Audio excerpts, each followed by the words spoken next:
तर घाटीत पैठण फुलंब्री येथील मेकॅनिक बांधवांची सेवा सुरूच. मेडिसिन विभाग, मध्यवर्ती ग्रंथालय, अपघात विभागात दिली आहे सेवा. शासकीय वैद्यकीय महाविद्यालय व रुग्णालय हे मराठवाडा, खानदेश, विदर्भासह राज्यातील 16 जिल्ह्यांचं आरोग्य केंद्र बनलं आहे. त्यामुळे येथे नेहमीच रुग्ण आणि नातेवाईकांची गर्दी पाहायला मिळते.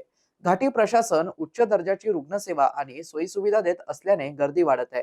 त्यामुळे येथील सेवेत खारीचा वाटा म्हणून Aurangabad two wheeler mechanic association Chhatrapati Sambhajinagar शाखा यांनी मोफत सेवा सुरू केली आहे. Aurangabad two wheeler mechanic association Chhatrapati Sambhajinagar शाखा यांनी मोफत सेवा सुरू केली आहे. घाटीचे अधिष्ठाता डॉक्टर शिवाजी सुकरे यांच्या मार्गदर्शनाखाली Aurangabad two wheeler mechanic association Chhatrapati संभाजीनगरचे संस्थापक चांद सय्यद यांनी ही संकल्पना सुरू केली.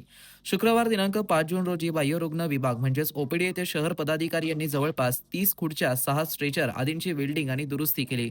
त्यानंतर सोमवार 8 जून रोजी पैठण येथील ग्रामीण पदाधिकारी यांनी मेडिसिन विभागात पेशंटचे 25 बेडसह ट्रॉली, खुर्च्या, स्टूलची दुरुस्ती केली. शुक्रवार 12 जून रोजी फुलंब्री येथील पदाधिकारी यांनी मध्यवर्ती ग्रंथालय येथे 38 खुर्च्या, अपघात विभागातील 3 स्ट्रेचर, 3 व्हीलचेअर, मेडिसिन विभागातील उर्वरित 14 पेशंट बेड आदी दुरुस्त केले. याप्रसंगी पैठण मेकॅनिक संघटनेचे संस्थापक अध्यक्ष तथा औरंगाबाद टू व्हीलर मेकॅनिक संघटनेचे जिल्हा उपाध्यक्ष सदाशिव कुमावत, माजी अध्यक्ष जनार्दन गरगुसुळे, महादेव महापुरे, संतोष लोहगळे, जिल्हा उपाध्यक्ष शेख नूर, चांद सय्यद यांनी योगदान दिला. ग्रंथालय येथे ग्रंथपाल डॉक्टर संतोष शेळके, लिपिक मुराद शेख आदींनी सहकार्य केला. यावेळी फुलंब्री मेकॅनिक संघटनेचे अध्यक्ष विष्णू गायकवाड, उपाध्यक्ष कृष्णा तुपे, विभाग प्रमुख विठ्ठल साबळे, साजिद मंसुरी, अजिनाथ पवार, दिनेश भाकरे, शोहेब मंसुरी, जिल्हा उपाध्यक्ष मुन्ना शेख, शेख नूर, पडेगाव येथील विभाग प्रमुख संदीप भालेकर, संस्थापक अध्यक्ष सय्यद चांद सय्यद सहभागी झाले होते. अस्सलाम वालेकुम, नमस्कार. Aurangabad two wheeler mechanic association Chhatrapati संभाजीनगरच्या वतीने घाटी रुग्णालयामध्ये जवळपास 15 दिवसापासून आम्ही ह्या ठिकाणी ज्या खुर्च्या आहेत, टेबल आहेत किंवा स्ट्रेचर आहेत, त्या जे तर रिपेअर करायचं काम मेकॅनिक संघटनेच्या मार्फत आम्ही करत आहोत. या पाठीमागचा उद्देश असा आहे की सामाजिक बांधिलकीच्या माध्यमातून हा उपक्रम आम्ही राबवत असतो. राज्यातील सर्वात मोठी अग्रगण्य असलेली ही मेकॅनिक संघटना सामाजिक कार्यामध्ये सर्वात जास्त अग्रेसर आहे. परंतु थोडीशी वेगळी वाट म्हणून जी तर आम्ही वैद्यकीय क्षेत्रामध्ये थोडंसं आपल्याकडून काही योगदान देता येईल का या उद्देशाने ह्या ठिकाणी आम्ही कार्य करत आहोत. आणि खरोखरच आम्हाला असं वाटलं की ह्या ठिकाणी काम करायची गरज आहे.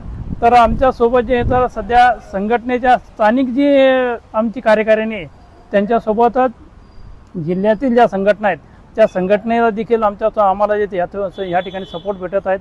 आज ह्या ठिकाणी जे आम्ही जे काम करतो तर आज फुलंब्री मेकॅनिक संघटना ह्या ठिकाणी आमच्यासोबत आहेत. याच्या अगोदर पैठणची मेकॅनिक संघटना ह्या ठिकाणी येऊन आपलं जे हे तर योगदान देऊन गेलेली आहेत. अशी प्रत्येक वेळेस जे ह्या ठिकाणी जी संघटना आहे तर आपलं योगदान ह्या ठिकाणी देणार आहेत. आणि हे जे कार्य आहे हे जवळपास वर्षभर जे ह्याचा सततपणे चालणार आहे.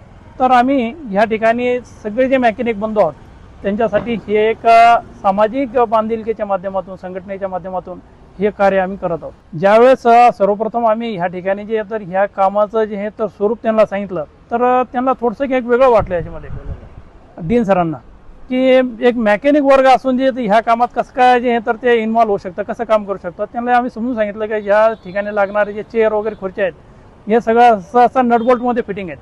आणि जे काही वेल्डिंग वर्क आहे त्याच्यामध्ये आमचे जे मेकॅनिक बंधू आहे हे 2 in 1 देखील काम करतात. तर त्या माध्यमातून जे आम्ही ह्या ठिकाणी सेवा देऊ शकतो. तर त्यांनी जे हे तर लगेच यासाठी होकार दिला. आणि त्यांनी म्हटलं की तुम्हाला ज्या टाईपचं तुम्हाला जे आमच्याकडून जे काही मदत असेल लागली तर तुम्ही आम्हाला सांगा, तुम्हाला त्या पद्धतीने आम्ही मदत करू. तर असं आश्वासन डीन सरांनी आम्हाला दिलं. तर आम्ही त्या पद्धतीने आता इथं काम करत आहोत. मित्रांनो, ही बातमी तुम्हाला कशी वाटली आमच्या कमेंट बॉक्समध्ये प्रतिक्रियाच्या स्वरूपात नोंदवायला विसरू नका.